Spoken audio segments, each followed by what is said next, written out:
Trading facts YouTube channel స్వాగతం. ఇప్పటి వరకు మన ఛానల్ సబ్స్క్రైబ్ చేసుకోకపోతే దయచేసి సబ్స్క్రైబ్ చేసుకోండి, ఛానల్ని ఆదరించండి. ముఖ్యంగా ఈ వీడియో ద్వారా చెప్పేది ఏంటంటే పెళ్లి కానిటువంటి వాళ్ళకి మాత్రం చెప్తున్నాను అనమాట. ఎవరైనా సరే పెళ్లి కాకుండా ఇప్పటివరకు పెళ్లి కాకుండా స్టాక్ మార్కెట్నే ఒక కెరీర్గా ఎన్నుకోవాలి అనుకునేటువంటి వాళ్ళకి రీసెంట్గా మన తెలుగు బ్రదర్స్లో తమ్ముడు ఒక వీడియో చేశాడు. ఆ వీడియోలో ఇప్పటికే 32 సంవత్సరాలు వచ్చేసినాయి, సో పెళ్ళి ప్రయత్నాలు ఇక మొదలెట్టాలి అని చెప్పేసి చెప్తా ఉన్నారన్నమాట. సరే, దాన్ని ఎక్స్ప్లెయిన్ చేసిపోయే ముందు ఎందుకని ఈ స్టాక్ మార్కెట్ లో స్థిరపడాలి అనుకునేటువంటి వాళ్ళకి జాబ్దే ఉందిలే చాలామంది చెప్తూ ఉంటారనమాట. జాబ్ కంటే స్టాక్ మార్కెట్ జర్నీ అనేటువంటిది అద్భుతంగా ఉంటుంది. నిజమే, అద్భుతంగా ఉంటుంది. కావాల్సినంత లేజర్ టైం ఉంటుంది. మనకి మనమే బాసు, క్యాపిటల్ ఎక్కువగా పెట్టాల్సిన అవసరం లేదు. అంతేకాకుండా మనం ఎప్పుడంటే అప్పుడు మనకంటూ ఒక స్వతంత్రం అనేటువంటిది ఉంటుంది అనేది. కానీ ప్రతి మానవుడు కూడా ఈ సమాజంలో ఉన్నటువంటి కొన్ని విషయాలకి బంధించబడి ఉంటాడనమాట. ఎస్పెషల్లీ పెళ్ళి కావాల్సినటువంటి వాళ్ళు పెళ్ళి అనేటువంటి కాన్సెప్ట్ ఉన్నప్పుడు ఖచ్చితంగా స్టాక్ మార్కెట్లో ఉండి మీరు ఎక్కడైనా సరే పెళ్లి చూపులకు కనుక వెళ్తే నువ్వేం చేస్తున్నావు అని అంటే స్టాక్ మార్కెట్ ట్రేడింగ్ చేస్తానంటే మనల్ని అడవి నుంచి తప్పిపోయిన జంతువుని చూసినట్టు చూస్తారు. ఇది మాత్రం వాస్తవం అన్నమాట. కాబట్టి ఎందుకని అంటే ఇక్కడ రకరకాలైనటువంటి కాన్సెప్ట్స్ ఉన్నాయి. మొదటి నుంచి ఇక్కడే కాదు, గత 10 సంవత్సరాల క్రితం ఈ పల్లెటూరు ఈ వాతావరణంలో ఉన్నటువంటి వాళ్ళు ఎక్కువ మంది స్టాక్ మార్కెట్ షేర్స్లో ఇన్వెస్ట్ చేసినటువంటి వాళ్ళే. వాళ్ళందరూ కూడా నష్టపోయినటువంటి వాళ్ళే. దాదాపుగా 100 మంది ఇన్వెస్ట్మెంట్ అనేటువంటిది చేస్తే 100 మంది నష్టపోయినటువంటి వాళ్ళు ఉన్నారు. కాబట్టి స్టాక్ మార్కెట్ అనేటువంటిది ఒక నెగటివ్ థింకింగ్ అనేటువంటిది పబ్లిక్లో స్పష్టంగా ఉన్నదన్నమాట. ఒకటి. రెండోది, మనం కనుక సెబీ ఆథరైజ్డ్గా రిలీజ్ చేస్తున్నటువంటి డేటాను కనుక మీరు కనుక పరిశీలిస్తే దాంట్లో 95% మంది ఫెయిల్ అయినటువంటి వాళ్ళే ఉంటున్నారు. సరే, ఈరోజు మీకు స్టాక్ మార్కెట్లో ఒక 20,000 వచ్చినాయి అని అనుకోండి. నెల తిరిగేసరికి మీకు దాదాపుగా 2 లక్షల నష్టం వస్తుంది.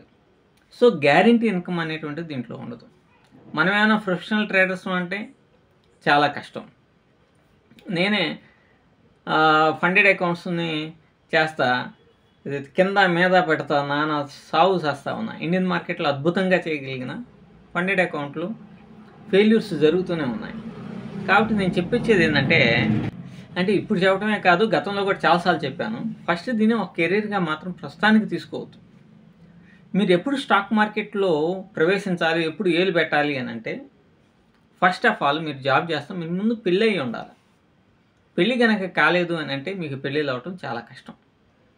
స్టాక్ మార్కెట్ అనేటువంటిది దాదాపుగా మనం 100 మంది చరిత్ర తీసుకుంటే 99 మంది యొక్క జీవిత చరిత్ర స్టాక్ మార్కెట్ జర్నీ ఫెయిల్యూర్గానే ఉంటుంది. అంతేకాకుండా స్టాక్ మార్కెట్ని కెరీర్గా ఎన్నుకోవాలి అని అనుకుంటే అది ఒక చాలా పెద్ద కాంప్లికేటెడ్ ఇష్యూ అనమాట. మీరు చూస్తూ ఉంటారు, స్టాక్ మార్కెట్లో వీడికి ఎంత వచ్చింది, ఆడికి 50,000 వచ్చినాయి, 30,000 వచ్చినాయి, 40,000 వచ్చినాయి అనే చూస్తున్నారు. కానీ నష్టపోయినటువంటి వాటిని, నష్టాల స్క్రీన్ షాట్స్ని ఎవడైనా సరే షేర్ చేయలా.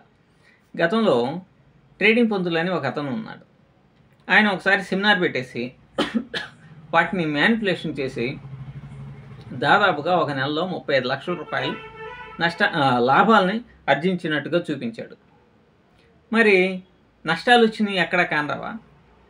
అదే వ్యక్తి లైవ్ ట్రేడింగ్ 1 మంత్ చేసేసి రోజుకి లక్షలు నష్టపోయాడు. తర్వాత పొరపాటున అతని యొక్క P&Lని ఒక లైవ్ వీడియోలో గబక్కన P&L వచ్చిందనమాట. వెంటనే 3 or 4 సెకండ్స్లో మార్చేశాడు. అయితే దాన్ని ఎవడు కూడా అబ్జర్వేషన్ అనేటువంటిది చేయలేదు కాబట్టి అర్థం కాదు. దాన్ని బాగా ఆపేసుకుని కనుక చూస్తే 3 నెలల్లో తనకు వచ్చినటువంటి ఆదాయం 4,000 రూపాయలు మాత్రమే. కాబట్టి పైకి చెప్పేటువంటిది వేరు ఉంటుంది, ఇంటర్నల్గా జరిగేటువంటిది వేరు ఉంటుంది. కాబట్టి ఇటువంటి వాళ్ళని చూసి మనం ఏదో గొడ్లు చించుకొని మనం అనవసరంగా స్టాక్ మార్కెట్ని ఒక కెరీర్గా ఎన్నుకొని మనం కనుక సక్సెస్ కావాలి అనుకుంటే మీరు పప్పులో కాలేసినట్టే లెక్క. పప్పులో కాదు, ఊబిలో కాలేసినట్టే లెక్క. మీరు దాంట్లో కనుక ఇరక్కపోతే బయటకు రాలేరు. మీ జీవితాలు సర్వనాశనం అయిపోతాయి. పెళ్ళి కాదు, పెళ్ళి కానీ ప్రసాదం లాగానే సమాజంలో నిలబడిపోయేటువంటి ప్రమాదం ఉంటుంది. ఇప్పుడు మన తమ్ముడు, మన తెలుగు బ్రదర్స్లో తమ్ముడు ఏమంటున్నాడు, ఇక్కడ అతను నేనేం విమర్శించటం లేదు, నేను వాస్తవాన్ని పబ్లిక్కి తెలియజేస్తున్నాను అనమాట. ఆయన ఏమంటున్నారంటే, ఇంట్లో వాళ్ళు కూడా నేను కొంచెం బ్రేక్ అనేది తీసుకుంటున్నాను, ఇంట్లో వాళ్ళు కూడా పెళ్ళి అంటున్నారు, అది ఇది అని. ఇప్పటికే 32 సంవత్సరాలు వస్తున్నాయి అని చెప్పేసి గబక్కన నోరు దాటేశాడు అనమాట, మాట జారేశాడు. మీరు చూడండి, వాళ్ళకి మిలియన్స్ ఆఫ్ సబ్స్క్రైబర్స్ ఉన్నటువంటి యూట్యూబ్ ఛానల్ ఉంది. మీరు చూసి ఉంటారు, లక్షలు వస్తున్నాయి అని చెప్పేసి 3 నెలలకి 70 లక్షలు, ₹1 కోటి, 2 కోట్లు వస్తున్నాయి అని చెప్పేసి వాళ్ళు వీడియోస్ చేసింది చూస్తుంటారు. రెఫరల్ లింక్స్ ద్వారా కమిషన్ లక్షలాది రూపాయలు వస్తుంది అనే సంగతి ఆంధ్రప్రదేశ్, తెలంగాణలో ఉన్నటువంటి ప్రజలకి మొత్తానికి తెలుసు. అలాగే యూట్యూబ్ ఇన్కమ్ అనేటువంటిది నెలకు కనీసం 4 నుంచి 5 లక్షల రూపాయలు ఉంటుంది అనేటువంటిది అన్ని తెలంగాణ అండ్ ఆంధ్రప్రదేశ్లో అందరికీ తెలుసు. అలాగే ఈ ఇన్సూరెన్స్ కంపెనీస్ వీటన్ని హిట్ చేయడం ద్వారా దాని ద్వారా కమిషన్స్ వస్తాయని తెలుసు అందరికీ. అయినప్పటికీ కూడా ఇప్పటివరకు పెళ్లి కాలేదా? 32 సంవత్సరాలు అంటే మగపిల్లవాడు 27 సంవత్సరాల కల్లా పెళ్లి చేసుకోవాలి. 27 సంవత్సరాలు కాకుండా ఇప్పటికి 32 సంవత్సరాలు అంటే చుట్టం మొదలు పెడితే 33 ఏళ్ళు, 34, 35 వస్తాయి. ముదిరిపోయిన బెండకాయ అవుతారు. సో ఇంత ఆదాయం ఉన్నా, ఎంత వనరులు ఉన్నా, ఎంత ఇది ఉన్నా వివాహం అనేటువంటిది ఎందుకు చేసుకోలేకపోయాడు? గతంలోనే 2.5 సంవత్సరాల క్రితమే ఒక వీడియోలో చెప్పడం జరిగిందనమాట, నేను పెళ్లి చూపులు స్టార్ట్ చేస్తున్నాము, ఒకళ్ళు మమ్మల్ని చుట్టారు, అది ఇది అని చెప్పేసి అంతమంది వీడియో చేశాడు. కానీ ఎంత ఆదాయం వస్తుంది, ₹1,00,000 ఆదాయం వస్తున్నప్పటికీ కూడా ఎందుకని పిల్లల్ని ఇవ్వట్లేదంటే, స్టాక్ మార్కెట్ జర్నీలో ఉన్నటువంటి వాడిని ఇంటి పక్కనోడు కూడా నమ్మడం. వీళ్ళు కార్లు మెయింటైన్ చేయని, విదేశాలు తిరగని, ఏదైనా చేయని కాక. సో నేను ఫైనల్గా చెప్పొచ్చేది ఏంటంటే, ఇటువంటి బాగా డబ్బు సంపాదిస్తూ యూట్యూబ్ ద్వారా, రెఫరల్ ఇన్కమ్ ద్వారా, స్టాక్ మార్కెట్ ద్వారా అన్ని రకాలుగా లక్షలాది రూపాయల నెలకి సంపాదిస్తున్నప్పటికీ కూడా 32 నుండి 33లోకి ఎంటర్ అయ్యేటువంటి వ్యక్తికి కూడా వివాహం కాలేదు అని అంటే అతని యొక్క జర్నీ స్టాక్ మార్కెట్తో ముడిపడి ఉంటుంది.